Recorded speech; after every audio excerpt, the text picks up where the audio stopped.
আসসালামু আলাইকুম ওরহমতুল্লাহ। Dear friends, I am Parvez Alam. Friends, আপনারা কেমন আছেন? আশা করছি আপনারা ভালোই আছেন। বেশ দীর্ঘদিন পরে আজ আবার আপনাদের সামনে হাজির হলাম একটি অত্যন্ত গুরুত্বপূর্ণ ভিডিও নিয়ে। আজ আপনাদের সামনে আমি একটি বই নিয়ে হাজির হয়েছি।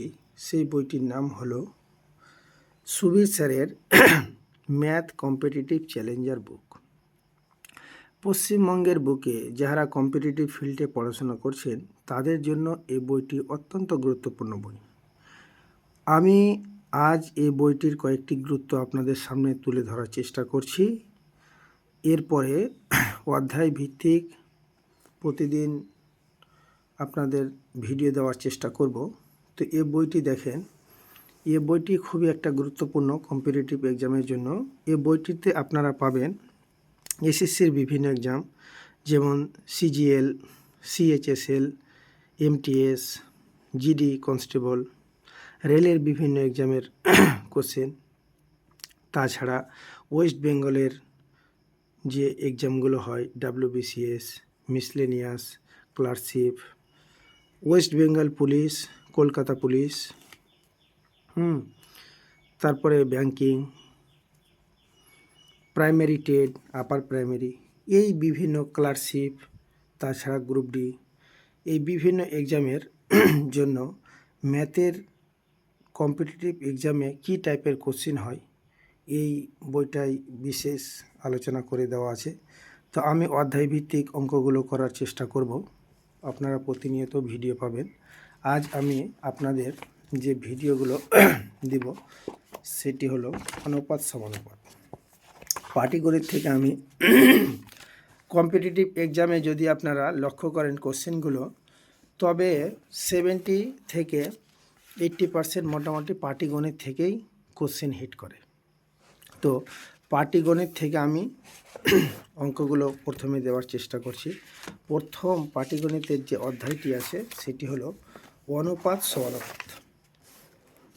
এখানে বিভিন্ন অনুপাত সমানুপাতের ব্যাখ্যা দেওয়া আছে। তো আমি ডাইরেক্ট কোশ্চেনে যাচ্ছি। আপনাদের ততটা হয়তো ডিটেলস বলা যাবে না। কোশ্চেনগুলো করাতে করাতে আমি যতগুলো পারবো আপনাদের বেসিকগুলো ক্লিয়ার করার চেষ্টা করব।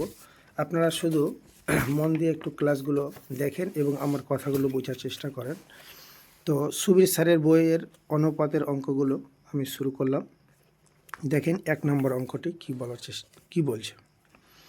1 নম্বর অঙ্কটি বলছে দেখেন, বলছে A/B equal to 15:16, B/C equal to 8:25 এবং C/D ইকুয়াল টু 20:9 হলে A/D সমান কত?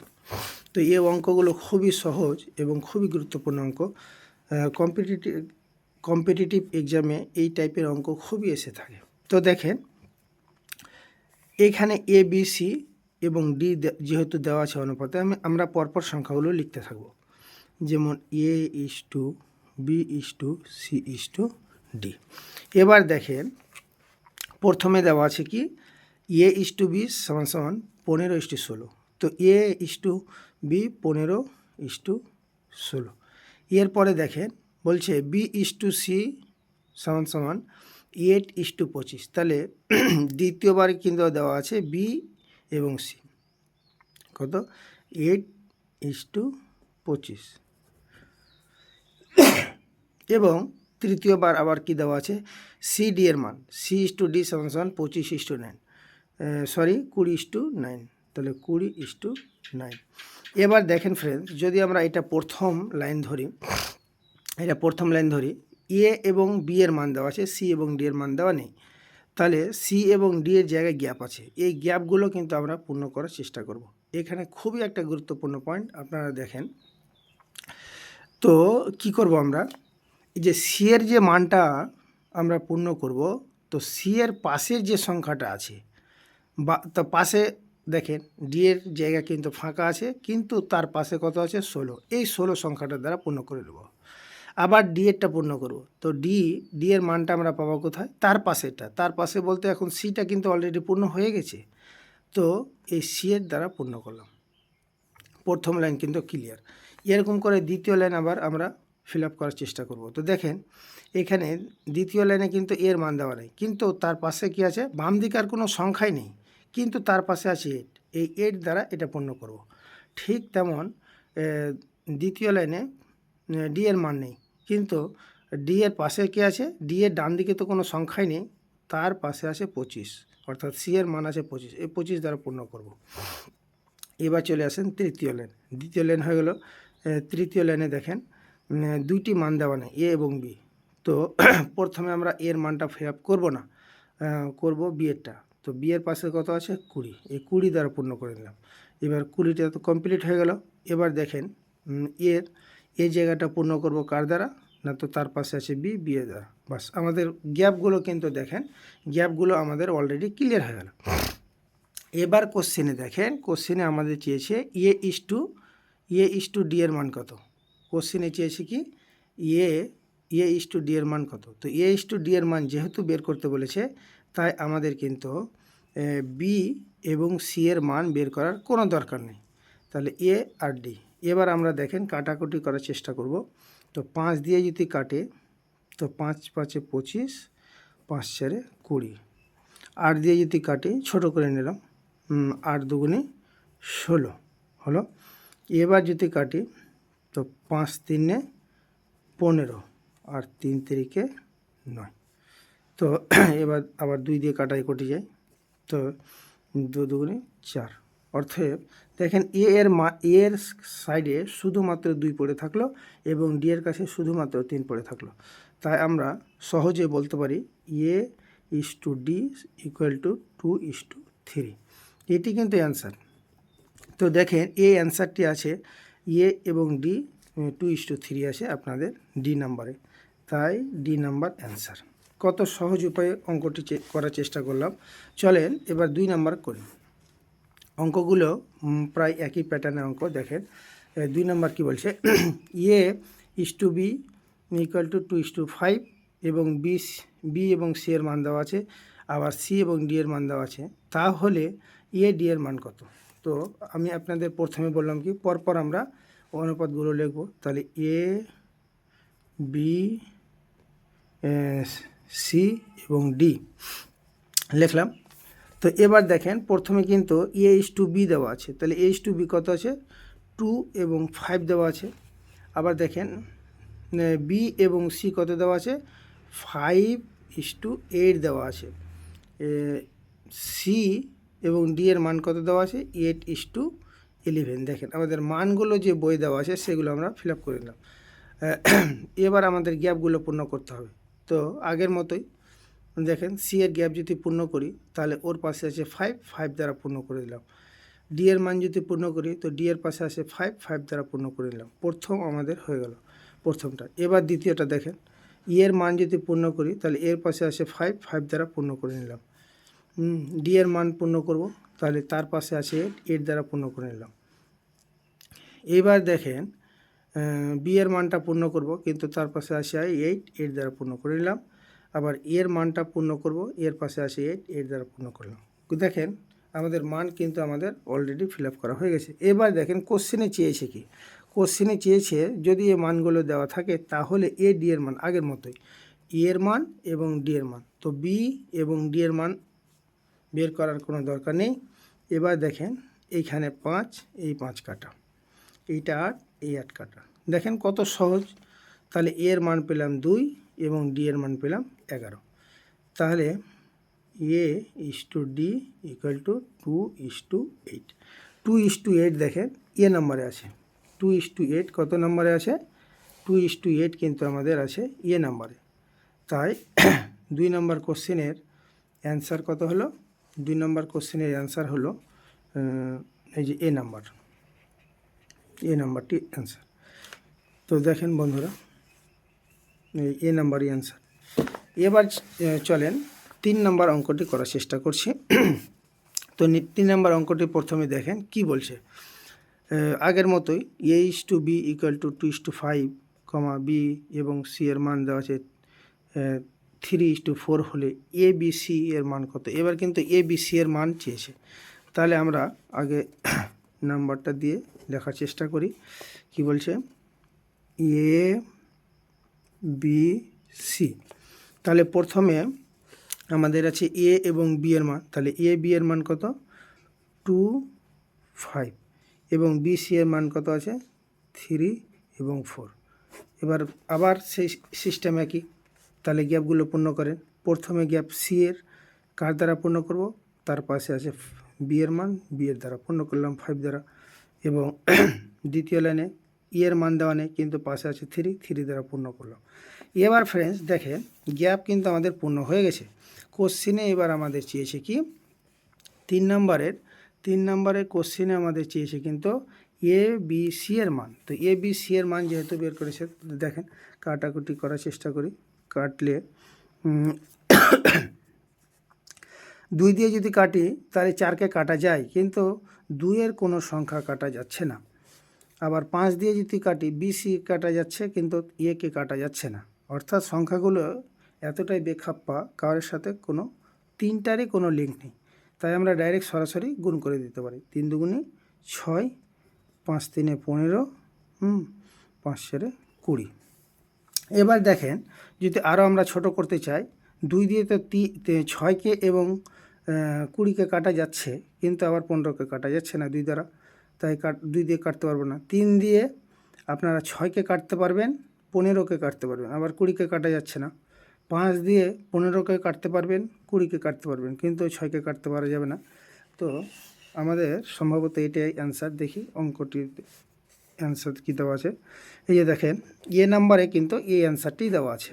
হ্যাঁ, 6:15:20, অর্থাৎ এ নাম্বারটি অ্যান্সার হয়ে গেল।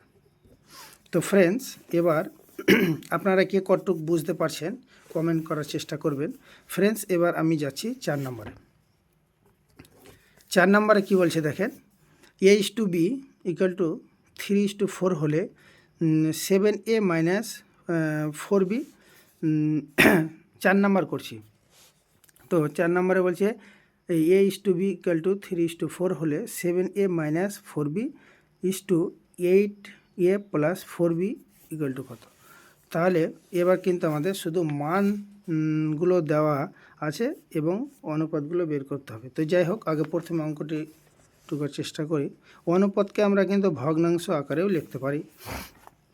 তাহলে কি আছে? 7a - 4b = 8a প্লাস কত দেওয়া আছে? 4b। তো দেখেন 4 নম্বরে বলছে a:b = 3:4। তাহলে এর মান হচ্ছে 3 এবং বি এর মান হচ্ছে 4। তাহলে দেখেন 7 এর মান হচ্ছে 3 আর বি এর মান হচ্ছে 4। আমরা জাস্ট এখানে শুধু কি করলাম? মানগুলো বসাচ্ছি। এই এ এবং বি এর মান কিন্তু বই দেওয়া আছে, আপনারা বই থেকেই দেখে বসাবেন। তাহলে 8 এর মান কত? 3 প্লাস, এখানে কিন্তু প্লাস দেওয়া আছে। প্রথমে মাইনাস এবং দ্বিতীয় জায়গায় কিন্তু প্লাস। 4:b। এবার দেখেন তাহলে কত হলো? 7 3 21 মাইনাস 4 4 16 8 3 24 প্লাস 4 4 16। তো দেখেন শুধু আমরা কোনো কিছু না, শুধু জাস্ট মানগুলো বসাতে থাকছি। তাহলে 21 টাকা থেকে 16 টাকা বিয়োগ করলে কত হবে বলেন তো? 21 থেকে 16 বাদ দিলে 5 টাকা। 5 আচ্ছা, এবং 24 এবং 16। তো 24 এবং 16কে কী করবেন বলেন তো?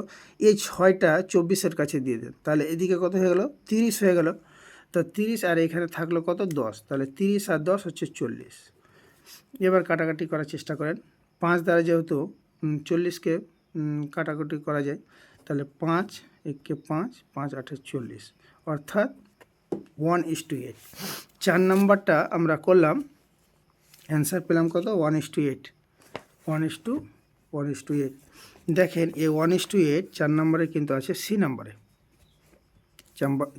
আছে 4 নম্বরের কত? C number. তা এই সি নাম্বারটাই অ্যান্সার। আজ আরেকটি লাস্ট অঙ্ক করার চেষ্টা করছি, 5 নম্বরটি। 5 নম্বর অঙ্কটি একটু ভিন্ন টাইপের, কিন্তু প্যাটার্ন কিন্তু একই। দেখেন এখানে কিন্তু এ এবং বি এর মানগুলো সিডি এর মান যে দেওয়া আছে ভগ্নাংশ আকারে দেওয়া আছে। 5 নম্বরে দেখেন বলছে a/b ইকুয়াল টু 1/2:3/8। তাহলে একটু বেখাপ্পা হয়ে আছে, আমরা এগুলোকে সাজিয়ে নেব। তাহলে a/b ইকুয়াল টু 1/2:3/8। তো ফ্রেন্ডস দেখেন আপনারা এখানে যেহেতু ভগ্নাংশ আছে তাই আমরা পূর্ণ সংখ্যায় নিয়ে আসার চেষ্টা করব। তো পূর্ণ সংখ্যায় নিয়ে আসার জন্য যেটা সহজ উপায় সেটি হলো এই যে হর যে আছে 2 এবং 8 আছে, এদের লসাগু নেব। লসাগু নিয়ে এই 2 সংখ্যাটিকে আমরা গুণ করে দেব, তাহলে পূর্ণ সংখ্যা চলে আসবে। তো 2 এবং 8-এর লসাগু কত? 8। তাহলে আমরা সহজে লিখতে পারি 1/2 ইন্টু এই 8 দ্বারা গুণ করলাম। এই 8টা পেলাম কোথায়? না তো এদের এলসিএম অর্থাৎ লসাগু। তো ফ্রেন্ডস আপনাদের যখন এলসিএম এবং এসসিএফের চ্যাপ্টার করব তখন ডিটেলসে এগুলো বোঝার চেষ্টা করব। এখন দেখেন 3/8 ইন্টু 8, এই 8টা পেলাম কোথায়? না তো 2 এবং 8-এর কী পেলাম? এলসিএম। এলসিএম সমান 8। 2 এবং 8-এর এলসিএম 8। তাহলে 2 দুগুণে 4 আর 8 কাটা, তাহলে এই a/b কত পেলাম? 4:3। আবার দ্বিতীয় লাইনে দেখেন বি এবং সি এর অনুপাত দেওয়া আছে। b/c equal to 1:3:5/9। তাহলে 3 এবং 9-এর এলসিএম 9, তাহলে 1/3 ইন্টু 9 5/9:9। এর 9 9 কাটা এবং 3 3-কে 9, তাহলে b/c হচ্ছে 3:5। এবার দেখেন সি এবং ডি এর মান দেওয়া আছে। c/d এর মান কত দেওয়া আছে? 5/6:3/4। তাহলে বিসি এর মানটা, তাহলে এদের 6 এবং 4-এর এলসিএম কত? 12। তাহলে আবার 12 দ্বারা গুণ করব। জাস্ট আমরা এলসিএম দিয়ে শুধু সংখ্যাগুলোকে গুণ করে দিলাম। তাহলে 12। আপনারা হয়তো এলসিএমটা বুঝতে পারলেন না অনেকেই, তো এলসিএমের চ্যাপ্টার করালেই আপনাদের ক্লিয়ার হবে। এবার দেখেন 6 দুগুণে 12 আর 4 3-এ 12। তাহলে কত? c/d এর মান কত পেলাম? 5 দুগুণে 10 3 3-কে 9। এবার সে আগের মতো দেখেন কত সহজে আমরা মানগুলো কিন্তু পেয়ে গেলাম। এবার সে লেখেন আবার a/b/c/d। তাহলে এ বি এর মান কত? এই যে দেখেন এ বি এর মান হচ্ছে 4:3 বিসি এর মান কত পেলাম? 3:5 এবং সিডি এর মান কত পেলাম? সিডি এর মান পেলাম 10:9। জায়গা শর্ট। দেখেন আবার সেই গ্যাপগুলো পূর্ণ করব। সি এর গ্যাপ পূর্ণ করব, তার পাশে আছে বি, 3 দ্বারা পূর্ণ করে দিলাম। ডি এর মান পূর্ণ করব, তার পাশে আছে 3 দ্বারা পূর্ণ করলাম। এবার দ্বিতীয় লাইনে দেখেন এর মান দেওয়া নেই, কিন্তু তার পাশে আছে 3। সে বাম দিকে হোক কিংবা ডান দিকে হোক, পাশের সংখ্যা দ্বারাই আমরা পূর্ণ করব। দেখেন এর মানটা কিন্তু আমরা ডান দিকের সংখ্যাটাতেই পূর্ণ করলাম। এবং দ্বিতীয় লাইনে, প্রথম লাইনটা তো হয়ে গেল, দ্বিতীয় লাইনে যখন আমরা ডি এর মান বের করব তখন পাশের সংখ্যা কে আছে? 5 আছে। 5 কিন্তু কোন দিকে আছে? বাম দিকে আছে। তাই বাম এবং ডান অতটা ফ্যাক্টর নেই, অর্থাৎ পাশে যে বসে আছে সেই সংখ্যাটা দ্বারা পূর্ণ করব। এবার দেখেন মান কিন্তু অলরেডি আমরা পেয়ে গেলাম। এবং 5 নম্বরে দেখেন কোশ্চেন আমাদের চেয়েছে কি, সেটাই লক্ষ্য করুন। 5 নম্বরে আমাদের চেয়েছে a/b/c/d, অর্থাৎ a/b/c/d 4টারই কিন্তু মান, 4টার মান বের করতে বলেছে। তো দেখেন এবার একটু ছোট করার চেষ্টা করি, কাটাকুটি যাচ্ছে কিনা। কাটাকুটি তো ডাইরেক্ট যাচ্ছে না, 5 দিয়ে যাবে। এই যে 5 কাটা, 5 দুগুণে 10 আর 5 দুগুণে 10। এবার দেখেন 3 দ্বারা যদি হয় তাহলে 3 কাটা, এই যে 3 3 এবং 3 দিয়ে কেটে দিলাম। এবার আর তেমন কাটাকুটি যাচ্ছে না, তাহলে এর মান কত পেলাম? 4 দুগুণে 8 ইস্টু বি এর মান কত পেলাম? 6 3 দুগুণে 6। সি এর মান কত পেলাম? সি এর মান পেলাম 10 এবং ডি এর মান পেলাম 9। তো এবার আর কাটাকুটি যাচ্ছে না। তো দেখেন 5 নাম্বারের অ্যান্সারটি তাহলে কত হলো? 8:6:10:9 এই সংখ্যাটি আছে আপনার সি নাম্বারে। তাহলে 5-এর অ্যান্সার হচ্ছে সি। 5-এর অ্যান্সার হচ্ছে সি। তো ফ্রেন্ডস, যাই হোক, খুব সহজ উপায়ে অঙ্কগুলো করার চেষ্টা করলাম। আপনারা কে কতটুকু বুঝতে পারলেন আপনারা কমেন্টে বলার চেষ্টা করবেন। আজ এই পর্যন্তই। আপনারা সবাই ভালো থাকবেন। আপনাদের প্রতিনিয়ত আমি ভিডিও দেওয়ার চেষ্টা করব অধ্যায়ভিত্তিক। তো আজ অঙ্ক করালাম সুবীর স্যারের পাটিগণিতের অনুপাত সমানুপাতের প্রথম চ্যাপ্টারটি।